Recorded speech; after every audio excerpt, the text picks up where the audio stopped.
Hello, my name is José from LA's Best. For today's activity, we're going to do fortune tellers, but we're going to add a little bit of fitness to it. Before we get started, let's gather some supplies. We're going to need a sheet of paper, a pencil, some crayons, and some scissors if you have some. Scissors are optional, you do not need them, but if you have them, they will help.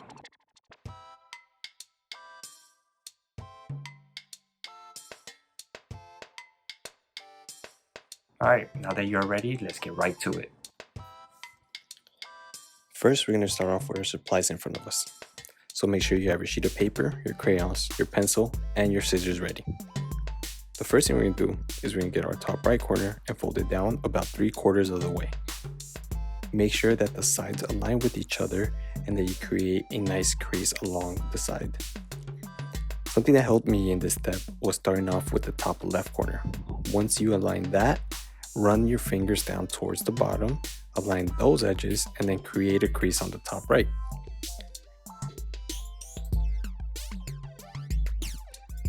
You don't have to make the line perfect, just try your best, and if you mess up, that's okay. Just get a new sheet of paper and do it over. For the sheet of paper, you do not need it to be a white printer paper. It could be a construction paper or any type of paper that you have. Now create that crease, make sure the sides align, and you should be good with the first step. For step 2, we're gonna have to remove that bottom rectangle. So get your scissors and take your time by trying to create a nice straight cut. For this step, make sure you're very patient.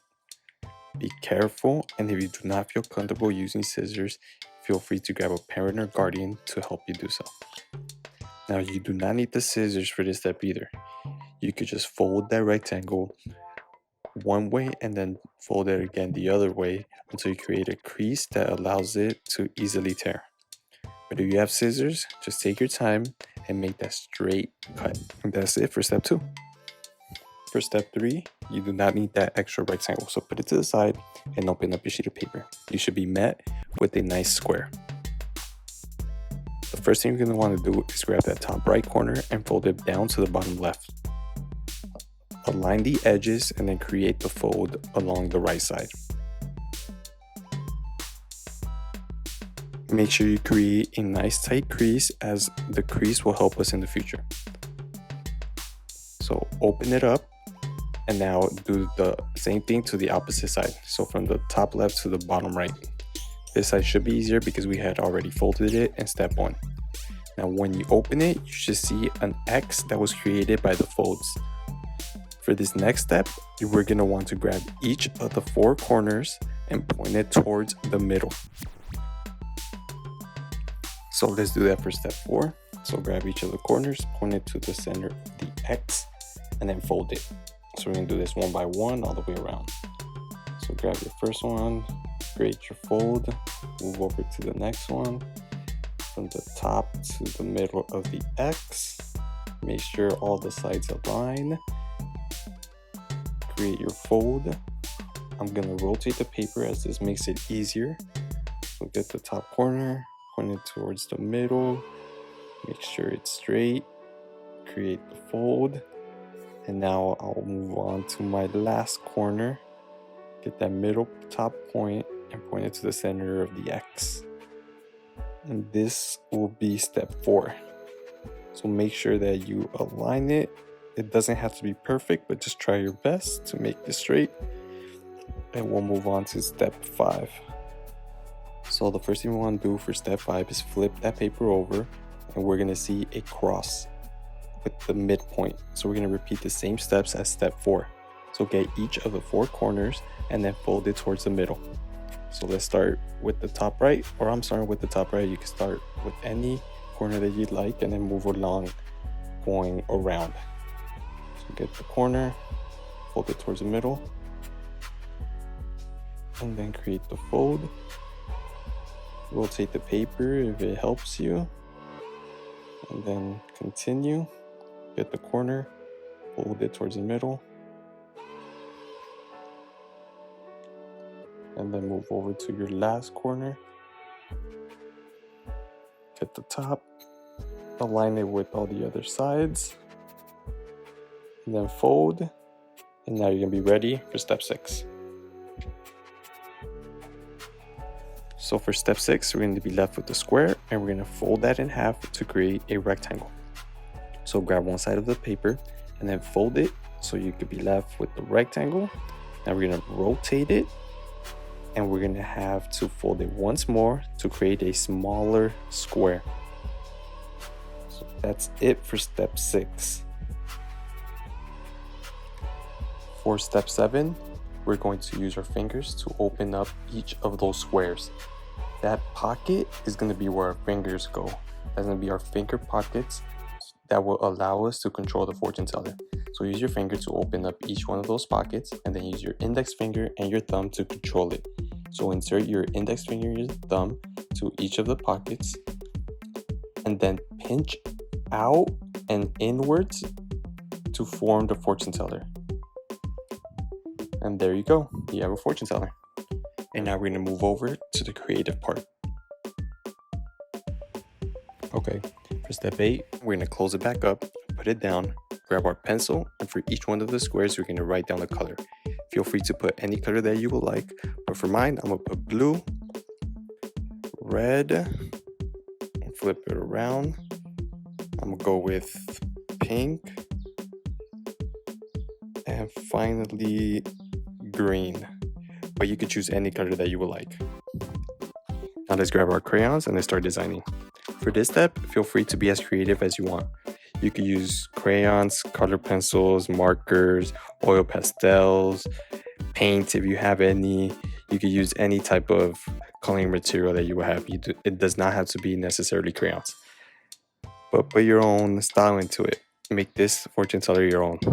So I'm going to do mine. I did my pink. Now I'm finishing up my green. Now I'm going to get my red. Flip my fortune teller over. I'm going to draw some straight lines for this one.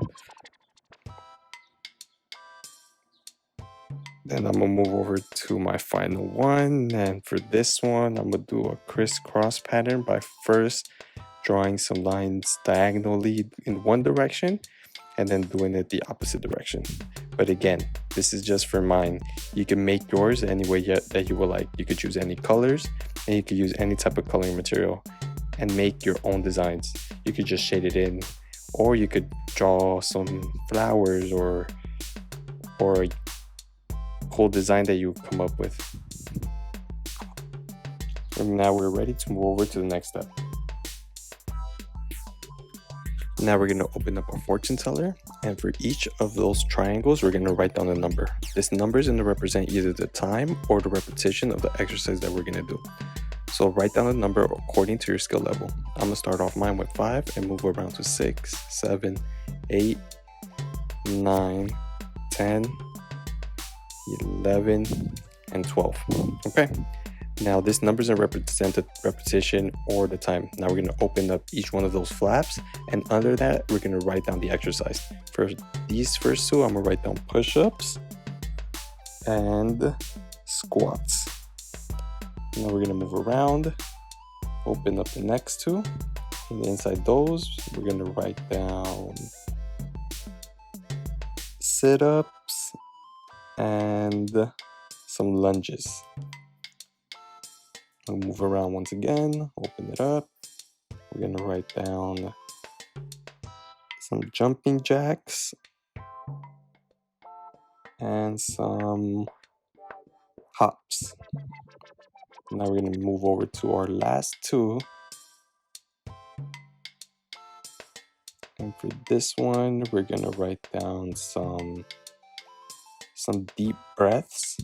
So we're going to substitute a movement with some breaths.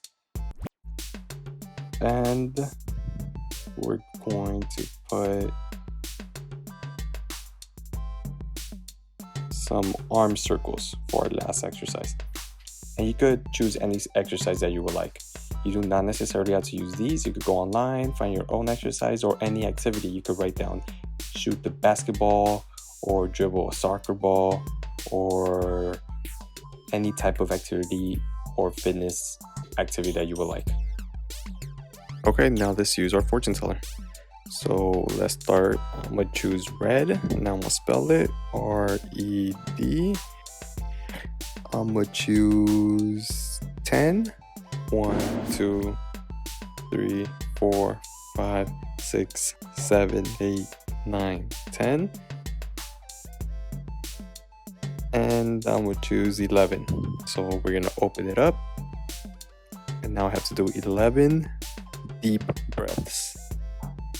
So that's how it goes. So the number represents the times you do it, and then the exercise. So 11 deep breaths. Let's try this one more time. So this time I'm gonna go with pink. P-I-N-K. I'm gonna choose number 6. 1, 2, 3, 4, 5, 6. And I'm gonna go with number 9. So now I got jumping jacks. So 9 jumping jacks. All right, I hope you had fun and you created your own personalized fortune teller with some fitness activities. And remember to design this any way that you would like. All you need is a sheet of paper, some scissors, a pencil, and some crayons. And have fun. Now, I have to get going and finish my deep breaths and my jumping jacks. Thanks for watching.